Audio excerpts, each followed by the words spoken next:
17 বছরের দুর্নীতিবাজরা স্বাস্থ্য অধিদপ্তরের সর্বত্র এখনও বহাল তবিয়তে বিচরণ করছে বলে মন্তব্য করেছেন বিএনপির স্থায়ী কমিটির সদস্য এজেডএম জাহিদ হোসেন। শুক্রবার মহাখালীতে ফার্মাসিস্ট সমাবেশে যোগ দিয়ে তিনি এই মন্তব্য করেন।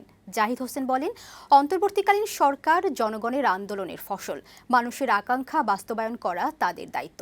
দ্রুত তা বাস্তবায়ন না করলে জনগণ আবারও ফুঁসে উঠতে পারে বলেও হুঁশিয়ারি দেন তিনি।